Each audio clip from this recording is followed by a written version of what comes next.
Alright people, so in today's video we're going to be talking about how to get some interesting and cool dance poses as a couple. So we're going to cover three things primarily. The first one is going to be angles, angles, angles. The second one is going to be some different dance poses that we've done for our Instagram. And then the third one is going to be about interesting backgrounds. And speaking of interesting backgrounds, we're probably going to get struck by lightning during the filming of this video. So this is how much we love you guys. This is the perfect time to hit like and subscribe before we die.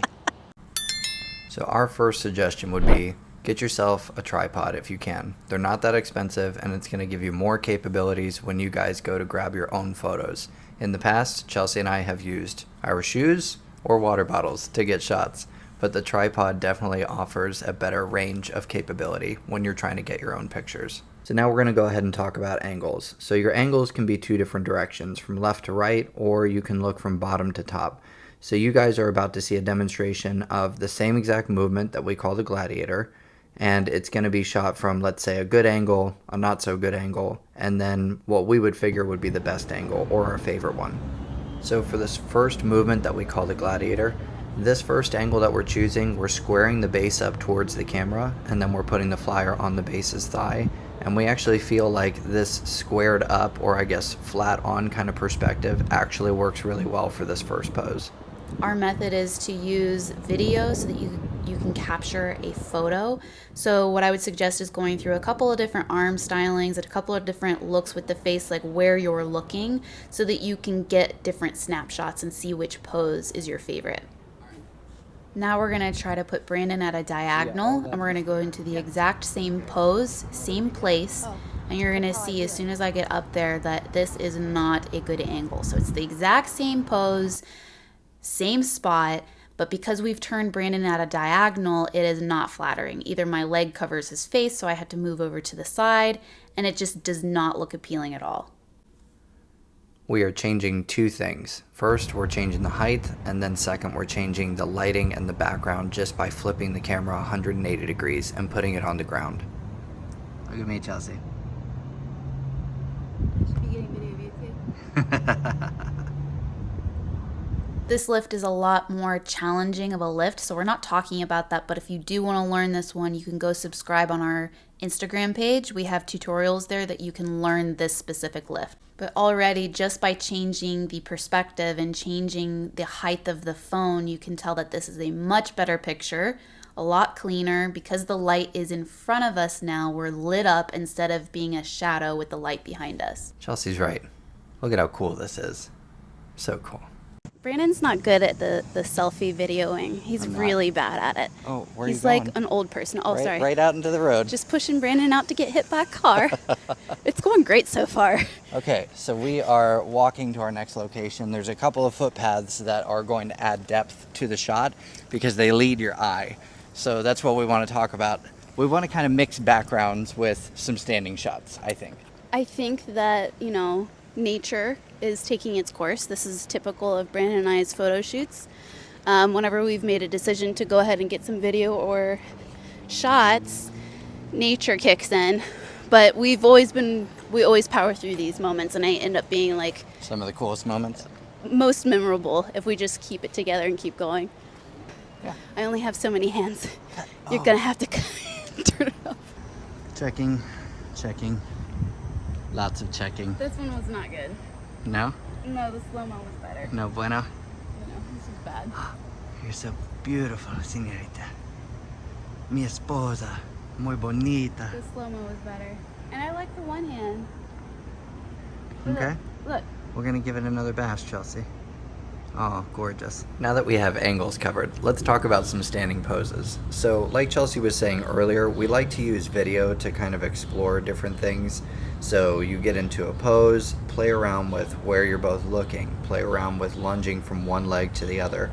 Just try and use video as an opportunity to explore movement, and then you can go in and find some still frames and actually work on getting some different shots in the future. Let's get into our first easy pose. This is one that we give to our wedding couples all the time because it's super simple. This is what Brandon calls scooping up the lady.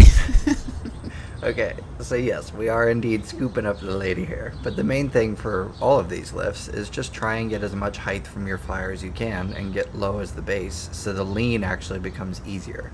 With the lean, typically what ends up happening for the flyer, which is the girl, is they try to like keep their hip up. So if you can see my left side that's connected with Brandon, I'm letting it go completely connected with him the entire time, from the hips all the way down to the toes. That way he can feel where your body weight is.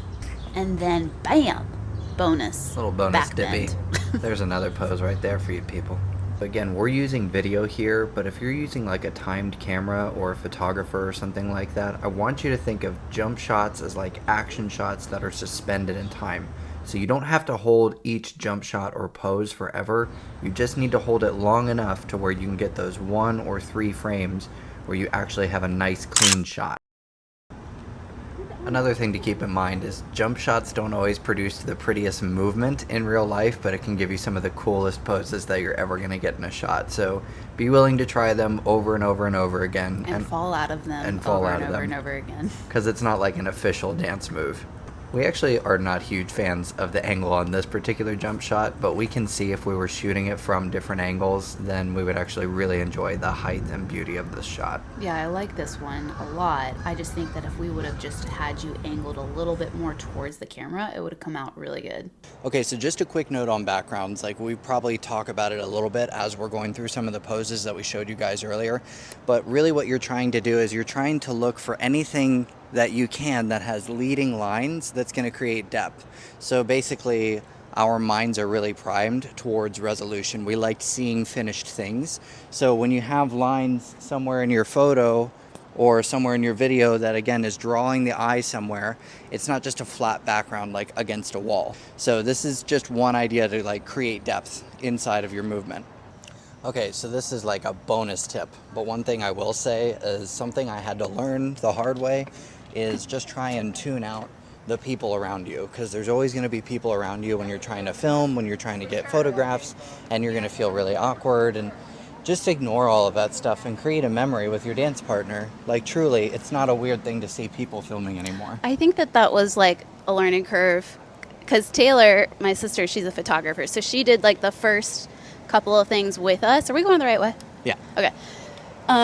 So my sister got to like see Brandon and I like fighting and getting frustrated, and mainly that was because we were embarrassed and we weren't used to doing this in public. Like, it goes to competitions and stuff, and that's fine, but when it comes to like public areas, that was weird for us. So we had to go through that learning curve. And still do occasionally. So next thing I want to talk about, and this is, I don't know, like a PS bonus tip, is don't worry about everything being like exactly perfect the way you planned. Even today with like the storm clouds rolling in and it raining a little bit on us. So right now is supposed to be sunset, but because the storm is rolling in, it completely changed the look and dynamic of the photos or the videos that we were trying to get, but we were determined. Yeah. And like in the past, Chelsea and her sister are both so crazy that there was one time where there was, guys, no joke, like a monsoon outside. So that was a funny, we were up at Lake Erie. This is like up my nose. We were up in Lake Erie. And entire villages got washed away. And we were sitting with my mom. She was doing like a Bible study with her ladies and everything. And me and Taylor are sitting there just staring at each other like, we're missing it, we're missing it, we're missing it. We're seeing like lightning, and we're hearing like the monsoon water falling from the sky.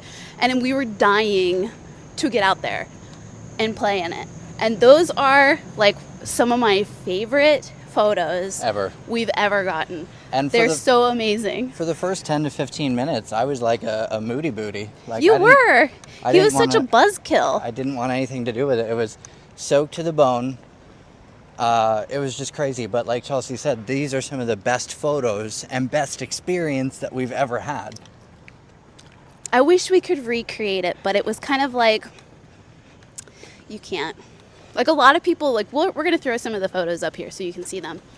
because a lot of people thought that Taylor just like did like a starry background, or that she created the background herself, like in a studio, when in reality, are we going up here? Yeah. Oh, the stairs. When in reality, we were just outside playing, and she didn't even have like waterproof stuff for her camera and everything. She had like a plastic bag. So she had over like a her plastic stuff. bag covering it, but it was an amazing experience, and I'm so happy that I was happy that you were willing to do it. Of course, Taylor was willing to do it. She was excited about it, like I was.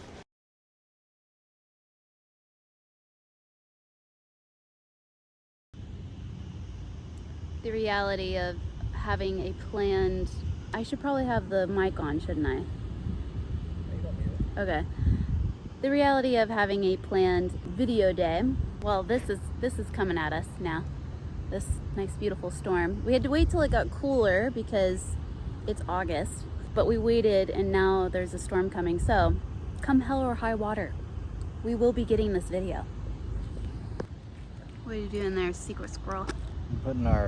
Speaking of squirrels, I'm putting the wind squirrel on the thingamabob Why are you having to do that exactly? to block out the wind. No, what's the real reason? Because Chelsea goes into the camera. All right, so now moving on to an easier pose, something that anyone, literally anyone can do. This is a lean that we do with our wedding couples typically. So this one's pretty easy to get into, wouldn't you say, Brandon? Yeah, I would say you just gotta scoop up your lady. And that's it?